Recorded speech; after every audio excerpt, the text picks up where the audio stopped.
1 ayat 3 Perpres tersebut bunyinya demikian. Penanganan dampak sosial kemasyarakatan adalah penanganan masalah sosial berupa pemberian santunan untuk pemindahan masyarakat yang menguasai tanah yang akan digunakan untuk pembangunan nasional. Pemberian santunan, ini catat ya, pemberian santunan ini memberi kesan sebagai bentuk sumbangan kemanusiaan agar masyarakat bersedia digusur. Padahal istilah santunan dipakai karena hak masyarakat atas tanah dianggap telah nyata-nyata bukan milik rakyat lagi, kemudian masyarakat diusir dengan menggunakan istilah pemberian santunan. Kalau modelnya demikian, ya korban-korban itu udah mulai berjatuhan. Pertama adalah ketua otorita yang merasa bahwa dia akhirnya harus mundur dan memilih berpihak pada rakyat. Dan suara itu adalah suara murni bahwa IKN itu dikutuk untuk gagal.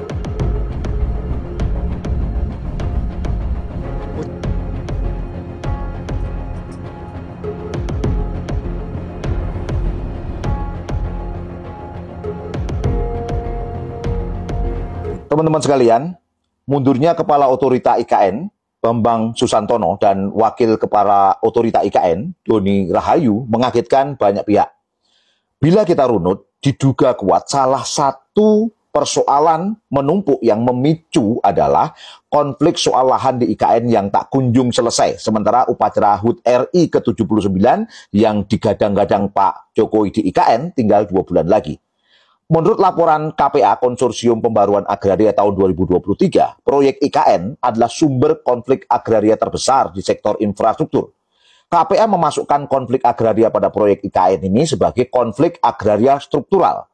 Maknanya, konflik lahan ini disebabkan oleh kebijakan pejabat publik yang mengakibatkan terancamnya dan atau tersingkirnya hak-hak konstitusional masyarakat atas sumber-sumber agrarianya. Dugaan terkait hal ini sepertinya nyambung dengan rencana penerbitan Perpres, Peraturan Presiden, untuk pengadaan lahan seluas 2086 hektar yang masih bermasalah dengan pendekatan PDSK Plus, penanganan dampak sosial kemasyarakatan plus. PDSK biasa, kata Pak Basuki, hanya tanam tumbuh. Namun kalau PDSK Plus, maka masyarakat bisa direlokasi, dibuatkan rumah tergantung musyawarah dengan masyarakat. Teman-teman sekalian, kita perlu mencatat terkait dengan PDSK ini, yaitu penanganan dampak sosial kemasyarakatan dalam rangka pengadaan lahan untuk pembangunan nasional, sebenarnya sudah ada perpresnya, yaitu Perpres nomor 78 tahun 2023. Perpres ini sebenarnya sangat mengkhawatirkan, karena di dalamnya merancang tata cara pemerintah untuk menghapus hak-hak dasar rakyat atas tanah. Misalnya, dalam pasal 1 ayat 3 Perpres tersebut bunyinya demikian.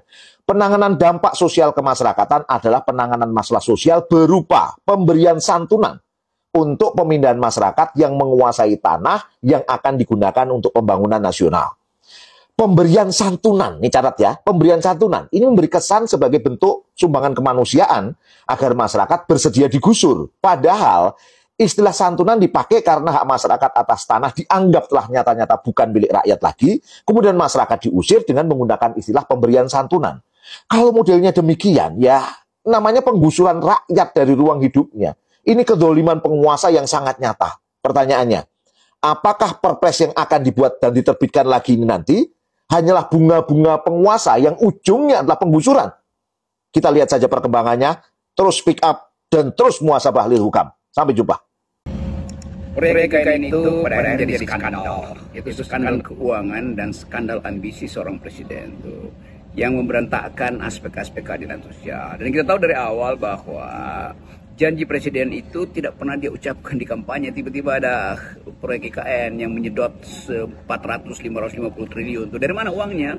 Dari foreign direct investment. Begitu janji Presiden Jokowi waktu itu. Jadi rakyat merasa aman karena tidak akan dipaksa rakyat untuk membayar ambisi presiden untuk memindahkan ibu kota. Ternyata sekarang apa yang disebut oleh Bahlil dulu ada 1.200 investor yang ngantri dan bahkan Pak Jokowi bilang udah oversubscribe, ternyata kosong. Bahkan Menteri PUPR bilang tidak ada satupun investor yang mau investasi di situ. Kenapa? Ada 2 soal.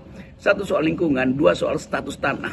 Jadi soal stabilitas politik mungkin bagi investor itu gampang, tetapi tidak ada investor dari negara-negara yang beradab mau nanam modal di tempat di mana hutan dirusak. Itu mereka akan dicaci maki oleh generasi mudanya di daerah itu. Tidak ada investor yang mau nanam modal di dalam keadaan tidak ada kepastian hak atas tanah tuh. Jadi bahwa itu akan mangkrak, pasti mangkrak. kecuali akan diperas lagi rakyat untuk membiayai lewat APBN, dan konsekuensinya janji-janji Pak Prabowo untuk makan siang gratis akan dibatalkan oleh ambisi Presiden Jokowi. Kan selalu ada trade off antara apa yang diinginkan oleh Jokowi dan apa yang dikehendaki oleh Prabowo. Prabowo bahkan sudah mengatakan jauh-jauh hari lewat mulut Sudrajat Djiwandono yang adalah orang kepercayaan Pak Prabowo dalam rangka menyusun portofolio ekonomi.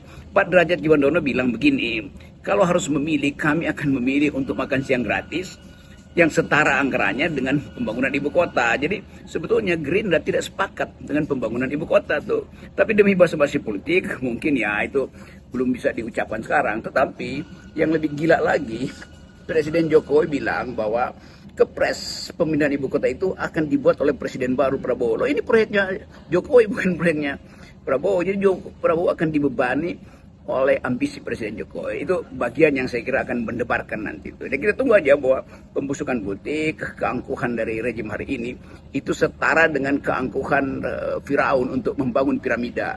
Dan kita tahu bahwa di dalam cerita yang dibuat oleh analisis oleh Peter Berger bahwa piramida Mesir itu adalah lambang keangkuhan, lambang dari frustrasi juga sebetulnya tuh.